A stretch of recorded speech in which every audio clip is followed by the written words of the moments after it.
5 specs that felt incredible to play in the War Within. We've seen, you know, the tier lists, who's the best, who's the worst, all that. But what matters most, just the feeling of enjoying a spec, enjoying playing the game, enjoying a class. So what's the most fun right now?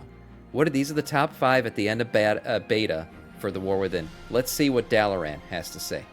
Hello guys, how's it going? My name is Dal. The War Within expansion is launching super soon, with the War Within beta soon to close, I guess around the time that War Within officially launches. And players are kind of left right now today, still scrambling, trying to figure out which class they're going to main for the next expansion. I've already got my pick personally, but I am planning on playing multiple different alts, because over the time in the beta and the alpha, I got to experience so many different fun playstyles that there's just way too many things that I would want to explore and keep exploring as we get into the season 1 of the War Within and the World Soul Saga. So if you are still on the fence of what you want to play, I did want to put together my top 5 favorites out of all of the 26 DPS specs available in WoW. Now, this is just really DPS. Stood out to me the most, which ones really blew me away. This is just DPS, which is fine. You know, I'm gonna play my Blood DK. I've been playing him for a long time. We'll continue to play him for a long time. That's just, I'm a one spec, one trick pony guy. That's all I do. So this video won't affect me, but maybe it helps you pick. In terms of damage, performance, but also the playstyle and the replayability, as I actually went back to revisit these specs or just play around with them on the beta again and again, even when I'm not recording anything, just because they're that insanely fun. So this is going to be my top favorites from everything we've done over from the beta. As always, if you guys want to see more regular War Within class videos and guides in the future, be sure to follow the channel and subscribe. Otherwise, let's dive right into this list. Let's get into it. In no particular order, I want to start off with the Elemental Shaman, because my god, what a good class change, or a set of class changes that came for this spec. It is so good, with a fantastic talent rework. Elemental feels similar. You know, I'm very happy for Shamans. I actually feel like this is going to be a very good expansion for them. I feel like they've been neglected for a long time by Blizzard, and they're finally getting some rework love. It looks like they're going to be in a pretty good spot going forward. Resto Shaman has been for a little while now, but it looks like the rest of the specs are going to be pretty good too. Or familiar rather, but a lot more fresher and a lot more exciting to play into, especially when it comes to the spec of Elemental. But there's a lot of Shaman specific changes here as well, where they essentially adjusted the talent tree to give them a couple of new defensive options like Seasoned Winds, as well as Stone Bulwark Totem, which is so good, while also allowing them to pick up some of the more common Shaman specific things that you normally would have as part of every single one of your builds, allowing you to pick up even more totems than ever before and fully customize your talents with a little bit less restrictions. In the Elemental side of things, this is where we saw probably the most amount of changes, and I guess the best way to look at all that lightning. Whatever build you want to make, you can really make it happen. Cool. Whether you want to go full fire build or a lightning build, or mix a bunch of elements together, because there are some very cool synergies, like how Ice Fury now procs off of Lava Burst. Looks like Chain Lightning is going to be a big play, like constantly throwing out Chain Lightning. That's a pretty cool what do you say, like aesthetic feel to Shaman. It fits pretty nicely with him.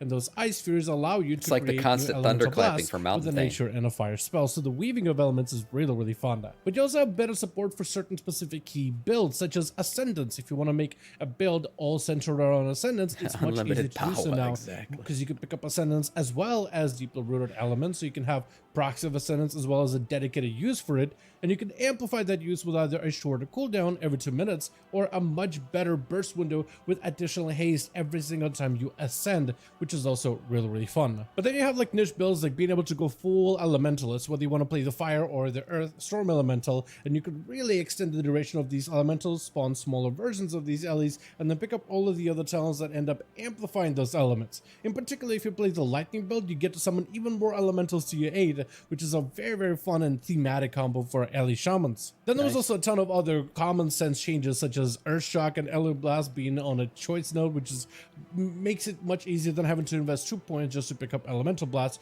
or Earthquake that can either be placed on your cursor like normally, or Earthquake that simply will spawn under your target without you having to target it with your mouse, which is also really fun. Plus they've added a bunch of other talents that have that's cool that it spawns right under you, but isn't there an add-on that just literally places it under you? Or like a macro or something? I think there's one that places it wherever your mouse is at the moment that you click it. Yeah, under your target. Okay, yeah, that's where it does it. Okay, so that's cool. Changes the playstyle for sure. Lightning synergy, but also some of the more familiar talents with a bit of that lava synergy as well. So you have a couple of different options. Putting it under your target is cool. really make your own thematic build. And the playstyle as well as the damage profile of the spec has been a lot more fun when enhanced with Stormbringer or Farseer. Overall, Elemental has been doing incredibly well, especially in AoE content like Mythic Plus. It started off a little strong and they pulled back a lot of that lava focused Elemental Blast gameplay, which is a shame that it no longer exists, but then you have to switch to like a more chain lightning build, and it's actually might even be a little bit stronger than the original lava build. Not quite as strong, but it is now much easier to play into. You really just press one button that feels like it does billions of damage right now, whether you synergize together with a proxy of Tempest, which are passive, but also you get used to them very quickly, one. or Farseer, which allows you to have more of a setup type of Shaman with Grandpa and Grandma assisting you in your burst combos. And the next spec worth highlighting is the Frost Death Knights. And you knew that this thing was going to be on the list because for multiple weeks over in the beta, this class was incredibly well tuned. Maybe some would say a little over-tuned, but I don't want to use that word. I don't really know exactly what Blizzard wants to do with Frost DKs, but both Unholy and Frost have been treated favorably. I guess is the best way I can put it. I haven't tried them. Been on the cutting edge. Are they back on the Breath of Sindragosa, upkeep thing? Because I actually enjoyed playing Frost back when that was a thing. You keep the breath going as long as you could. That was a fun little interplay. I wonder if they're back on that. I haven't tested out Frost DKs.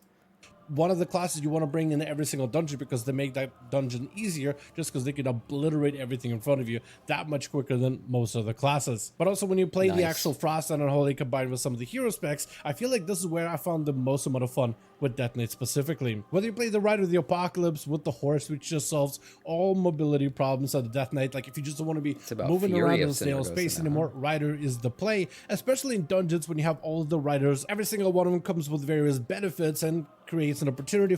Can we all just agree Riders of the Apocalypse is probably the coolest of all the hero talents? Like just in fantasy terms, literally summoning the Riders of the Apocalypse to ride with you into battle. I mean, I don't think there's any kind of lore-wise talent tree in the whole game that's better than that right now. That's freaking amazing. For a ton of AoE damage. Although you could always play Deathbringer, which I've really grown to love more and more. This one started out as an underdog, but then they made a couple of changes, like adjusted its cooldown to match better with the rest of your abilities, adjusted some of the damage profiles, allowed the Deathbringer playstyle to actually scale off of your masteries, and other damages out of this world. And it's kind of like a big haymaker playstyle that's very explosive, but you get to use it a lot more aggressively than Rider of the Apocalypse. Plus, Death Knights have been able to create some kind of a hybrid build. I don't really know if this thing is going to stick, but normally Death Knights play a two-handed obliteration build focused about spamming as many obliterates as possible every minute to 45 seconds. Or you play a dual wield build focused on 2-minute windows with Breath of Sindragosa. But what if I told you you didn't have to do either one of them? And the more popular build that really rose on the beta was a dual wield obliteration build. So you're taking the sustained damage of Breath of Sindragosa, or the benefits of Breath of Sindragosa, playing around frost strikes, having those frost strikes shatter to cleave enemies around you with some auto attack talents that allow you to deal even more cleave damage while playing around these short burst windows of Pillar of Frost. So you always have this punchiness to go with the Deathbringer or with the Rider of the Apocalypse. But I bet Breath will still be better for a single target. Also a lot better damage in the downtime outside of those very cooldowns, which created for a very fun, kind of like a hybrid Death Knight build that I've really enjoyed over on the beta. Besides that, Death Knights have also got a fairly robust change to their class talents, with a couple of new options in the capstone specifically, with things like AMS that can be cast on multiple targets, or AMS that can remove all magic effects from you completely, Anti-Magic Shield that can increase healing, or even no magic that can reduce damage passively, making Death Knights even tankier than ever before, which is probably one of the best parts about playing this walking apocalypse that is the class of Death Knight.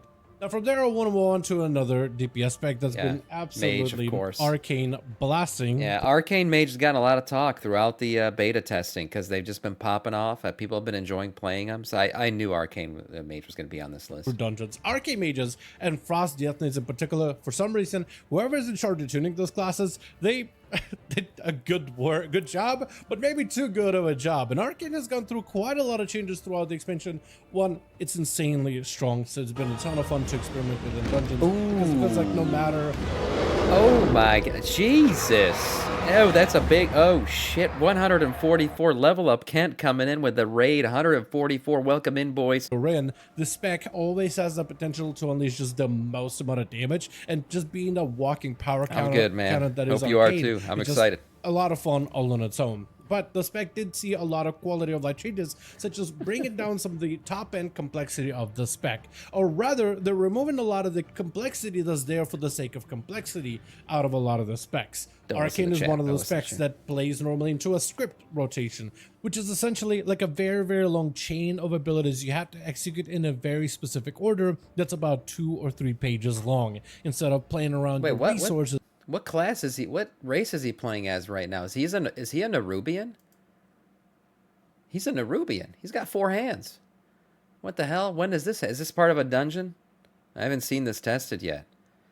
Yeah, damn. Oh, that's it. Confirmed. Nerubians will be a playable race. There it is. Playing around your resources and building and spending. Instead, the entire thing is kind of laid out from the first second that you start playing into the game to the very next time all of your major cooldowns are available. That script is gone, and the spec itself plays a lot more organically, playing around procs, playing around its resources, and playing around a little bit more naturally than ever before. And this simplification has been one of the best things, because a lot of newer players that never would have picked up Arcane have been picking it up on the beta. So if you never played Mage before, Arcane would be such an approachable spec going into this expansion, at least in comparison to its version from Dragonflight. Plus, Arcane Mages have fantastic hero specs, and Spellslinger definitely blew me away with its orb-based gameplay. It's a very fun but an easier option, though it seems that a lot of mages have been moving to Sun Fury in particular, just because this thing does a ridiculous amount of damage, which I wouldn't be surprised if it saw additional tuning. But the bird that you summon, the Phoenix itself, is a very powerful pet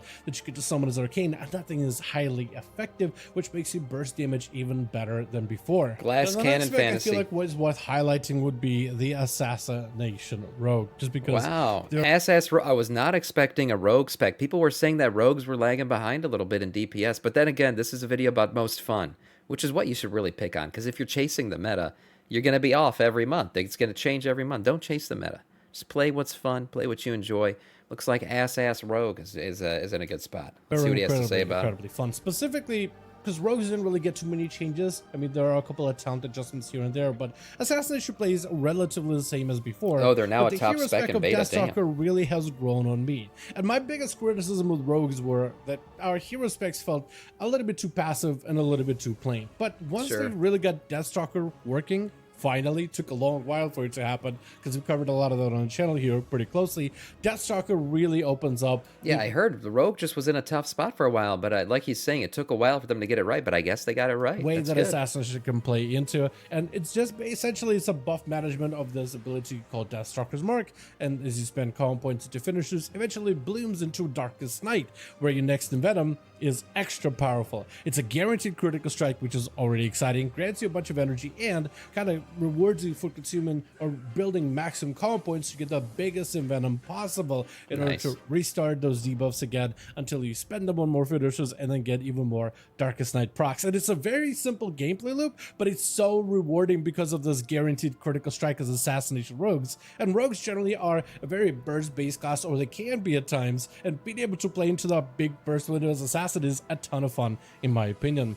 Plus, good for rogues. Playstyle of Deathstalker synergizes with Assassination to such a degree. It is obviously a very single-minded, focused type of hero spec, but Assassination plays with it so well because of the single-minded Caustic Spatter, allowing you to invest more time into single target damage that just generates free cleave and AoE around you. So very similar to Valera, as we have in the background of the Assassination talent tree. Valera roaming around an entire battlefield, sniping and taking out key targets one by one. Assassination Rogues are able to really lean into that fantasy of a death mark assassin that marks a singular foe and then goes to eviscerate that target specifically, focusing down against all odds. Oh wait, does he main Rogue? Is that his thing? Is that why he sounds so excited about Rogue? And I haven't heard.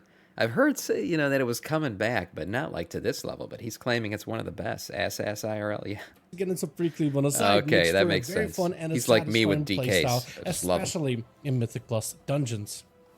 Now, for the final spec on this list, you honestly could just put up just about anybody. There's so many different fun specs to play over on the beta, but if I really had to pick one, I think I want to put in Survival Hunter, mostly because they got probably one of the best reworks, one of the best facelifts that I've seen in a very long while. Ever since Survival went from a range spec to a melee spec back in Legion, it never really quite felt right, or rather comprehensive. It felt like a lot of the talents you had kind of played against one another. You didn't have synergies. You had talents that kind of played almost individually. Some players at the time would call the spec kind of like a spinning plates type of spec, but the plates are spinning all at different intervals, so you just gotta manage all of these little like mechanics that don't really play together. Yeah, that doesn't sound fun. You have to manage them all at once, otherwise the entire thing comes crashing down. And over the last few expansions, it didn't really pick up in BFA or SL or Dragonflight really, but it really started to bloom, I'd say. That's wild. Really, Survival is the strongest hunter spec right now? Man, Survival was always like the forgotten spec of hunters. It's weird. It's been that way since they changed it to like a melee spec.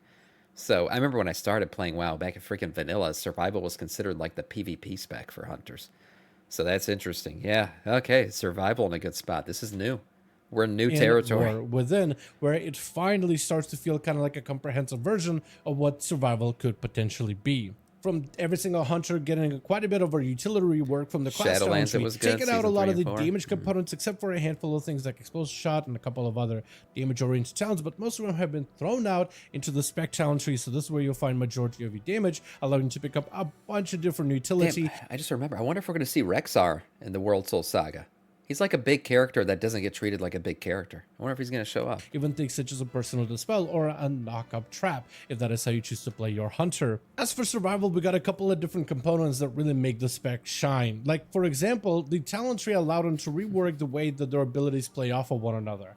This is going to be mostly thanks to the tip of the spear, which allows your kill command to give you a buff that empowers your next ability. And this works for your raptor strikes, but also this works for your grenades, explosive shots, kill shots, or any of the other big abilities like Fury of the Eagle. Nice. So now you get to invest a lot of your abilities and weave them from one another, creating a flow of kill command, use an ability, kill command, use an ability, and they even let you bank up a couple of these kill command charges, which gets even more interesting when you're playing to flank and strike, which allows you to gain 2 charges at a time. Then things like critical strikes can further amplify this damage even further, allowing for you a little bit more stat diversity with crit as well as haste becoming more popular stats to pick crit from. In your but ass also off. then mastery Sounds becomes fun. a much better stat because it changed mastery completely.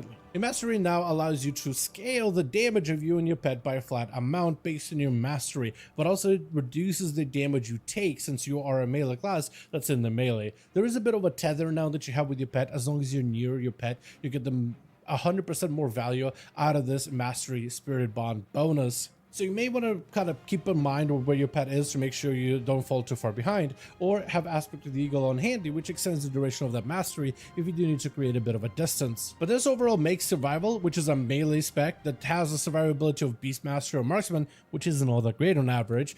It puts him in danger being in melee, and that also can make him really bad to play because that can make him feel squishy. But this it's always been weird. Survival Hunter, melee, but they're wearing leather. It's I mean, it works with rogues because they have so much, they can avoid so many attacks, but it's always been an iffy one with Survival Hunter since they changed it to an all melee spec basically. Mastery together combined with some of the more defensive. I'm sorry, mail. They wear mail. Yes, they wear mail. I misspoke. Bonuses that are being added into the Hunter class challenge tree. Survival feels just as tough as any other melee. Like what I was trying to say is they don't wear plate, okay?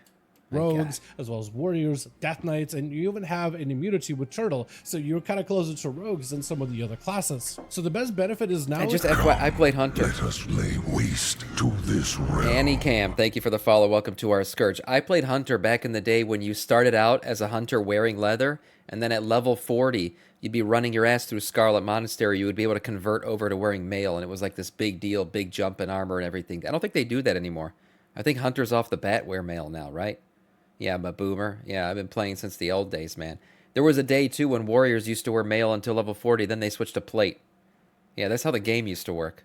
People who didn't play back then And don't know. always use another death knight. Yeah, Humble, coming in with the Prime sub. Thank you so much. I appreciate that. Thank you, thank you. By the way, if you enter the giveaway after you've subbed, you get 5 extra entries, just so you know, if you're subbed. But no pressure, no pressure. I appreciate that sub a lot. Thank you so much.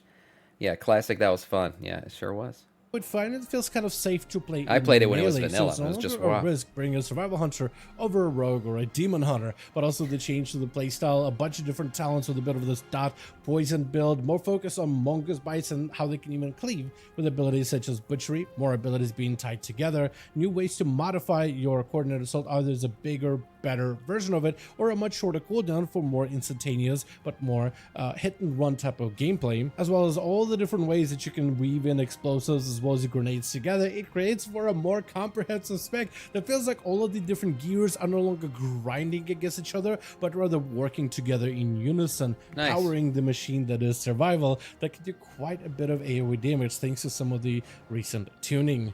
But with everything being said, that is going to be my top 5 favorites from the War Within beta. As always, I do want to thank all of you guys so much for watching this video, and hope all of you enjoyed. And if you did enjoy it or found it informative or insightful, go ahead and give it a like. I would very much appreciate it, especially with the expansion coming out. Getting more videos of mine out into the algorithm would be fantastic, and liking the video helps with that tremendously. Also, seriously, join our Discord community, probably the best place to hang out, especially with new expansion. And if you got any questions about anything when it comes to War Within, that'll be the best place to reach me directly. And also, let me know in the comments below which classes caught your eye from the beta. Which ones are you the most excited about, or at least plan on leveling first when it comes to the actual expansion launching in just a handful of days? Let me know all of that in the comments below, and I'll see all of you guys in the next one. Nice video. Yeah, the reason why this video is important, and the reason why I wanted to watch it, is because if you're just going to pick your spec based on whatever the hell is the top DPS at the moment, and you don't enjoy playing that spec or playing that class in its entirety, you're going to be left at a point where nerfs have come in or changes have happened. You're no longer the top because that's why you picked it, and now you're just playing a class that you don't enjoy, and it's not the top DPS. So the way I've always said is choose your class, pick whatever's best in terms of, you know, you enjoy playing. Pick what you enjoy playing, and then it'll get to the top sometimes and fall. Look at Ass Rogue. I heard so many bad things about it for a while. Now it's he's considering it one of the most fun, and people are saying its DPS is actually great. Yeah, whatever goes up must come down. That's a classic DPS trope for World of Warcraft. Nice video from Dalaran.